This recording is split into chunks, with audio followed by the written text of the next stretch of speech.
Last time in this Surah Ar-Rahman series, It's not just you're going to have interesting facts.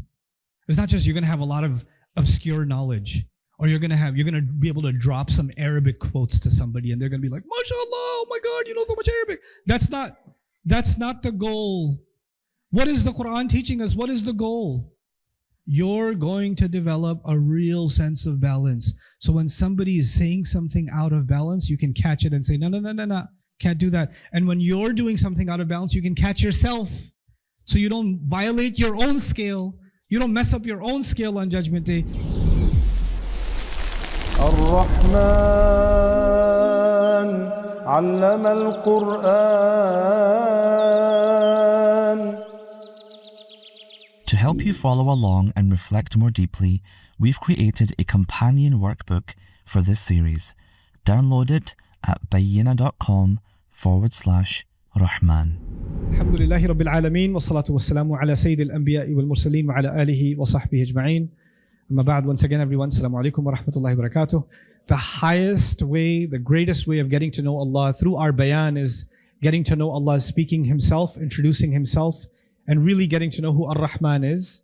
The second greatest way to get to know Allah is to observe the balance and the scale of the universe and to try to live a life of balance. Then the third is what we're getting into now in ayahs 10, 11, and 12.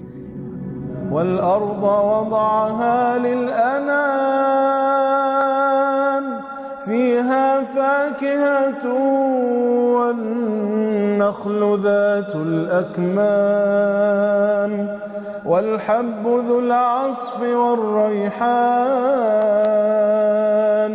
فَبِأَيِّ آلَاءِ رَبِّكُمَا تُكَذِّبَانِ. وَالْأَرْضَ وَضَعَهَا لِلْأَنَامِ, and the earth, He laid it down for all creatures. So the word anam, instead of going through the exhaustive commentary, I'll summarize what the Mufassirun have said here.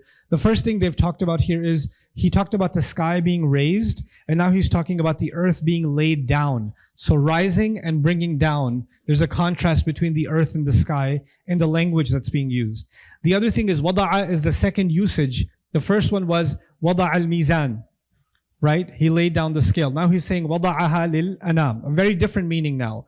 Wada' this time means to humble, to put to service. خَفَضَ لَهُمْ جَعَلَ تَحْتَ أَقْدَامِهِمْ. And so Allah put this earth, laid it down, humbled it, lowered it, surrendered it for the benefit of anam. So what in the world is anam? Anam includes human beings. Anam includes all living animals. All species can be counted as part of al-anam. That's actually, and it comes from, it's related to the word numu in Arabic and nam in Arabic, which means growth. Anything that grows, anything that actually nurtures and moves can be part of al-anam. So Allah is now saying that the earth was made a place where all manner of species can find a habitat.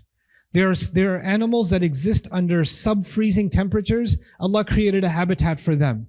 There are animals that need dry climate. Allah created a habitat for them. There are animals that we don't even know exist that are at the bottom of the ocean. They're part of anam, right? Where we've never even been able to reach. Our submarines can't go that low because they can't handle that kind of weight, right? And yet Allah created in this earth all kinds of creatures and laid out a rizq for all of them. But why talk about that when the subject was human beings? This is the point of contemplation here. That the tafsir of this ayah is very easy. He laid this earth down for all creatures to have a place to exist, to have nurturing, to have shelter, to have a habitat, right? But why do I need to know that?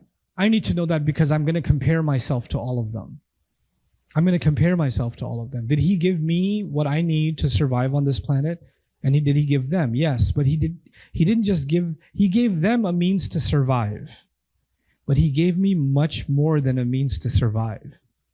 Like, Allah did not just provide me with protein and carbohydrates and essential sugars and fats, and I can just survive, right? Because I could have survived without an orange or a strawberry, and I could have survived without chicken, or there could have been, if you ever been in a hospital if you've ever had to been given like hospital food, right? Because you're about to go through some kind of surgery, or after surgery, they're providing you these nutrients with these shakes or whatever they give you, and it tastes like basically what your car tastes when it gets an oil change, right?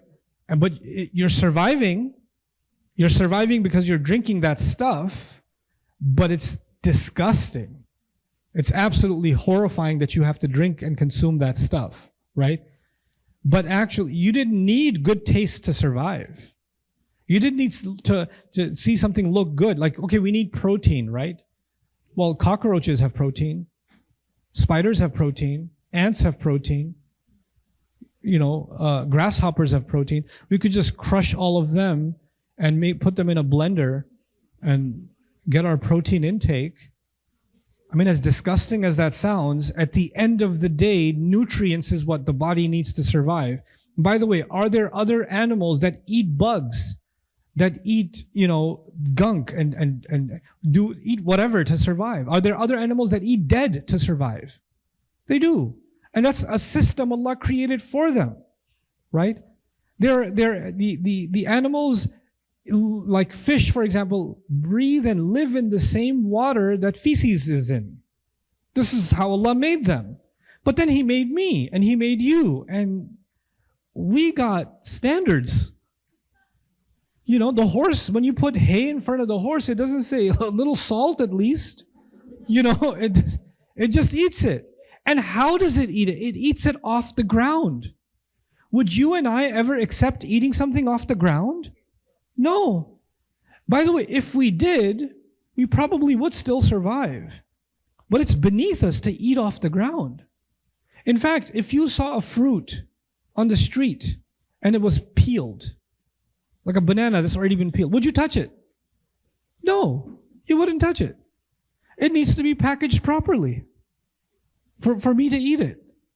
When you compare what Allah created for the rest of the species on this planet, and then you compare it to what we enjoy on this planet, then you realize something. Allah didn't have to do that for me, because He didn't do it for the rest of them, and He could have done me the same way He did for all of them.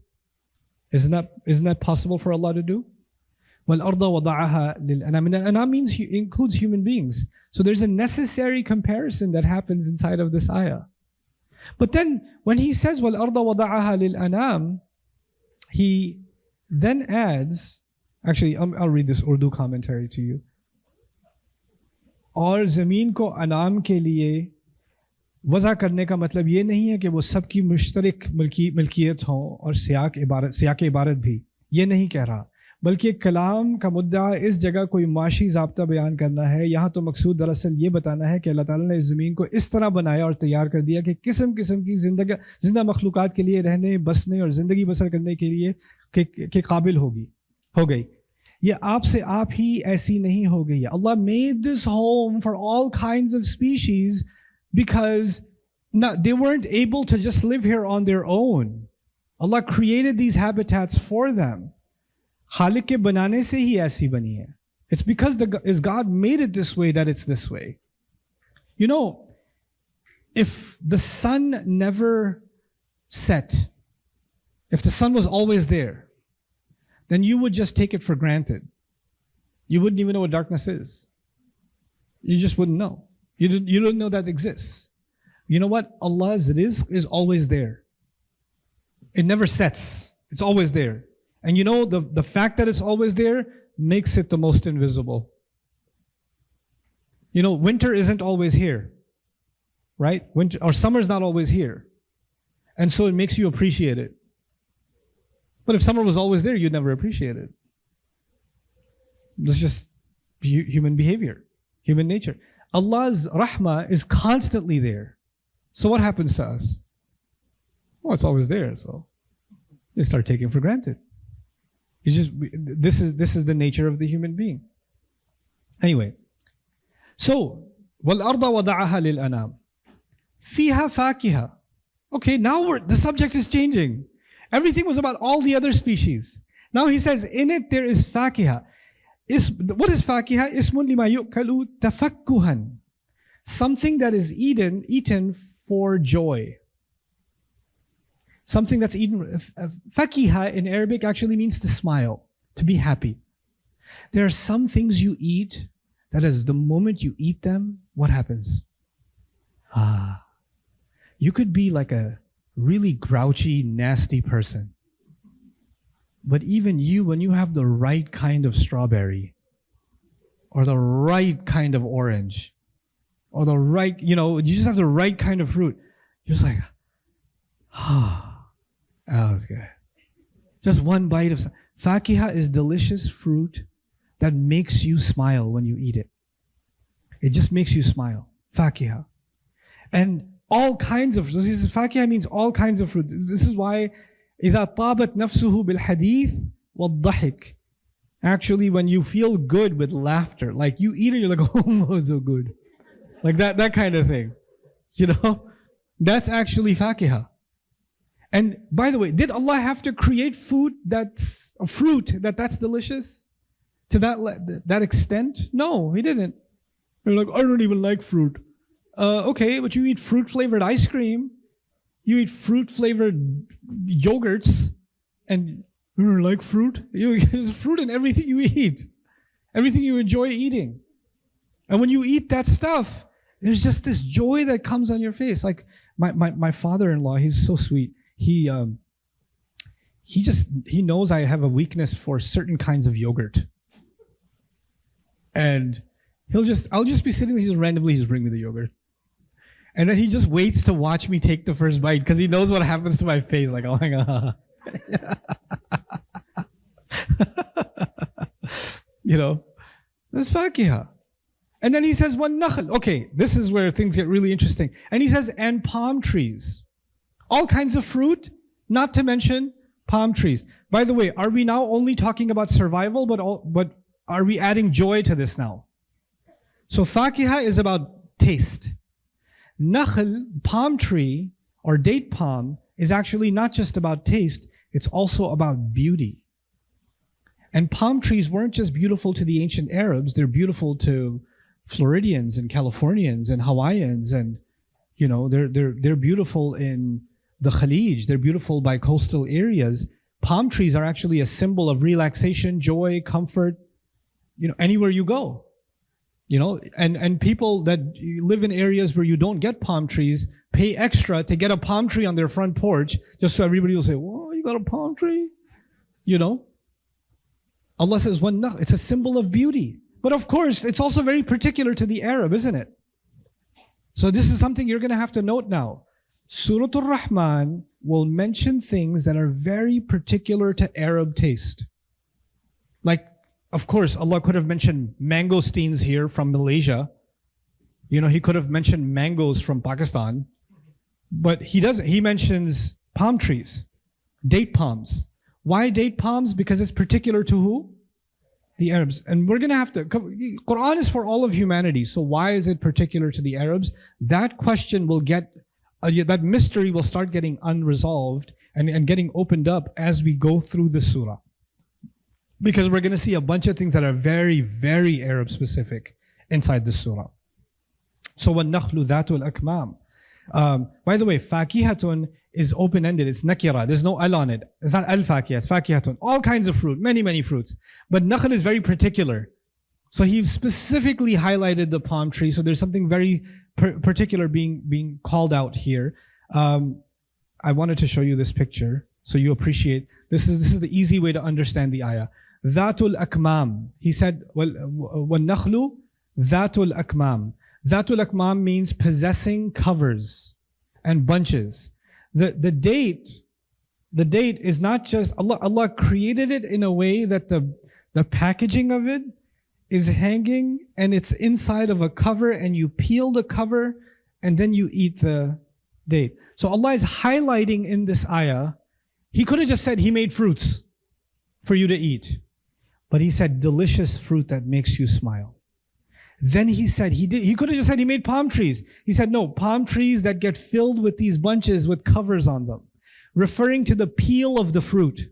like the peel of the banana, the peel of the orange, the peel of the watermelon, right? Now, what do you know about those peels? Beautiful color, incredible smell, nutritional value for the earth, if not for you. You can throw the orange peel into the ground and it will feed the earth. If human beings make food too. We make like chocolate and wrappers, and if you eat a Snickers and you take the wrapper and throw it into the earth, what's it going to do? It's going to poison the earth. It's going to poison the ocean. You take an orange peel that Allah made, Allah's given candy, and you take the orange peel and you throw it on the earth, what's it going to do? It's going to feed and nourish the earth. Not to mention it has medicinal qualities, other usages. Even the peel has usages. And the idea of the peel, it's protected from bugs, it's protected from disease. You don't have to wash it because it's already been secured by Allah as a washed thing, right? Al-akmam. Like, He didn't have to do that. He could have fed me like He feeds the horse. But He put it in such a beautiful way on a tree, and He hung it like a gift for me to unwrap. As it ripens, وَالنَّخْلُ ذَاتُ الْأَكْمَامِ. All of this, now if you count what he just said, animals have all kinds of food, and however they survive. Human beings get to get fruit that they enjoy the taste of and unravel. They get to take it off of trees that themselves are beautiful. The packaging is beautiful. The colors are stunning and beautiful. I don't know if you guys do this, but it used to be a thing when I was younger, like 1830s. I don't know, this is a Pakistani thing. Maybe it's just a Pakistani thing. Our mothers, they love decorating their dinner table with plastic fruits. Like, what? God knows how many times I've bitten into a plastic green apple. Right? Plastic fruits, plastic plants, right? And of course, to top it all off, remote controls that are inside the plastic wrapping like it's protecting a crime scene. Like, but why do they do that? Because fruits themselves look what? They look beautiful. They look beautiful. وَالنَّخْلُ ذَاتُ الْأَكْمَامِ. Okay, well, if that wasn't enough, and by the way, I'll just read this commentary. وَوَصَفَ النَّخْلِ بِذَاتِ الْأَكْمَامِ. Allah described the palm tree with possessing these bunches and these covers. وَصْفٌ لِلتَّحْسِينِ. A description to add beauty, وَامْتِنَانٍ, and to show how much of a favor He's done to us. بِجَمَالِهِ وَحُسْنِهِ. With its beauty. وَلَكُمْ فِيهَا جَمَالٌ حِينَ تُرِحُونَ وَحِينَ تَسْرَحُونَ. And in it there is beauty for you when you relax and when you go about. فَامْتَنَّ بِمَنَافِعِهَا وَبِحُسْنِ مَنْظَرِهَا. So Allah is actually now reminding us of what out of His way He went to give us benefit, not just nutritional benefit, but also to look at something beautiful. Because human beings, they don't just want to eat food. The food's got to look good. The food's got to smell good. The food's got to taste good. We need all three. The nutrition is not even a concern.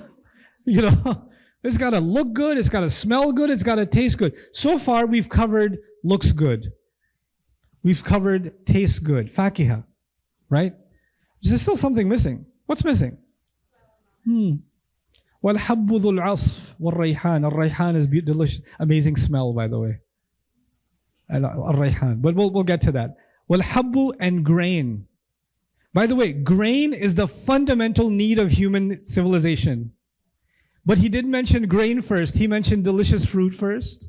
Then He mentioned the favorite Arab fruit first, the second. And now He gets to the need. But even when He gets to the need, He could have just said, hab and grain. Grain is corn, grain is wheat, grain is barley. All of that is grain. And all of our breads and rice and all of that's coming from grain, right? So He could have just left it at that. But He says, dhul asf. Asf is, you see these covers that have to be peeled? But these covers, what's the purpose of these covers being peeled? مَتَاعًا لَكُمْ وَلِأَنْعَامِكُمْ. You can peel these covers off of the barley, off of the corn, and when you make a pile of that, then your animals come and eat that. So you didn't have to actually even prepare food for your animals. the hay, the leftovers collected from this, the dried up leaves and the stalks that you clean up before you get your seeds and you get your grain, all of that goes into feeding your animals. Allah took care of you and your animals. Subhanallah. وَالْحَبُّ ذُو الْعَصْفِ. And then he adds وَالرَّيْحَانِ. So not just, and by the way, al-asf, by the way, is qushur al-taban. By the way, asifa is a wind also. Rihun asif, right? Asif, why is it called a wind? Because actually it carries small bits and pieces with it. And these small bits and pieces that peel off of the grain that the animals eat, Allah is referring to them and saying, I even packaged every grain for you to protect it from the elements. And even when you throw this package down, it saves you tons of money and takes care of your animals. And then he adds rayhan. Now rayhan comes from rih. Rayhan is sighatul mubalagha from rih. Rih means wind or scent. Rayhan means things that have good scent. Things that have a pleasant scent are called rayhan. So now, we had covered before taste. It tastes good. It looks good. It's clean because it's been covered. And now what else has he added? It smells good. And you're like, I don't smell potato. If I go to a potato farm, I'm not going to smell a potato. I don't want to smell a carrot. Yeah, but when you cook it, what are you going to do? Mom made aloo gosht. Like, you're going to... It goes in your nose and all of a sudden, rayhan. And rayhan includes flowers. You know that? Anything that has a pleasant smell that grows is captured inside the word of rayhan. So roses and jasmines. And then beyond that, from those things, we create entire industries of perfumes and scents and clothes. All of that is inside ar-rayhan. Allah could have created, and ar-rayhanu, you notice the dhamma on ar-rayhanu is the u sound. It's not وَالْحَبُّ ذُو الْعَصْفِ وَالرَّيْحَانِ. That's another qira'ah of the ayat, by the way. If that was the case, then the smell of the crop, the smell of the crop. But ar-rayhanu is all things that possess a wonderful smell. All things that possess a wonderful smell. Just the joy of smell that Allah created in this world. As I leave you for today, I just want you to note something. When he talked about the sky, he was talking about balance. But when he talked about the earth, he's talking about beauty. You notice the difference? The sky was about what? Balance. And the earth is about beauty. This is really important. And because from balance, you get a sense of responsibility. And from beauty, you just get appreciation. You get appreciation. You realize someone loves you to do this for you. Someone really went out of their way to do this for you. With the sky, you get to be in awe of Allah, afraid of Allah, mindful of Allah. And with the earth, you become in love with Allah, grateful to Allah, appreciative of Allah. There are two dimensions of our relationship with Allah. One of them is we have to fear Allah. We have to worry about the day of judgment. The other one is we have to love Allah and appreciate Allah. You see what Allah did? The khutbah for fearing Allah is in the sky.